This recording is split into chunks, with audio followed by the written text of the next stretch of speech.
Le mec veut assommer la femme pour la ramener chez lui. Sauf qu'au moment de passer à l'acte, son frère le devance et l'assomme en premier. Jacques peut que regarder. La femme devient sa belle-sœur. À l'âge de pierre, il suffisait d'assommer une femme pour la ramener comme épouse. Le vieux tape tellement fort que la moitié des femmes du village sont ses épouses. Il est devenu chef de la tribu. Sauf que Jacques est pas d'accord avec cette méthode. Il pense qu'il faut séduire avec des vrais sentiments. Mais pour les femmes, c'est juste un signe de faiblesse. Pour que Jacques trouve une femme, sa mère lui montre comment manier le gourdin. Mais Jacques arrive pas à frapper. 10 ans passent. Jacques est devenu adulte. Même les gamins de 3 ans savent se servir d'un gourdin.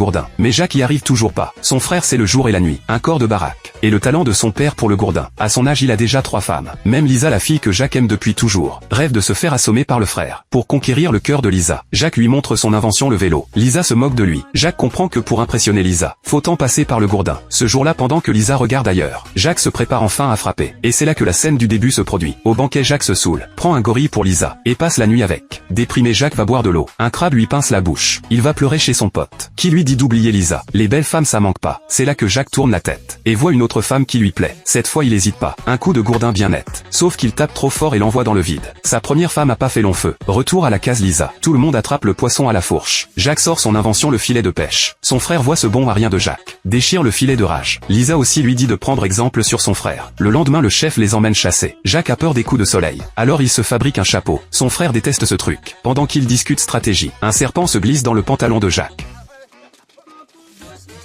Il se débat comme un fou pour l'enlever. En voyant ce boulet de Jacques, son frère est furieux.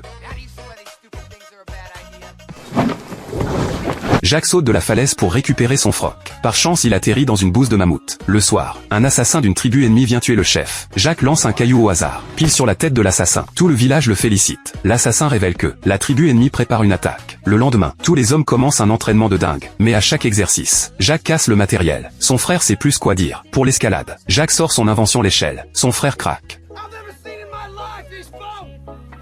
La grande bataille approche. Les deux tribus se massacrent. Jacques perd son arme dans la bagarre. Et même ses lunettes. Tout le monde se bat pour défendre le village. Pendant que Jacques cherche ses lunettes. Le temps qu'il les retrouve, son clan a déjà perdu. Lisa a été emmenée par l'ennemi. Le frère veut fuir avec les survivants. Jacques le supplie d'aller sauver Lisa. Mais le frère dit que ça vaut pas le risque. Jacques déteste sa lâcheté. Et décide d'y aller seul.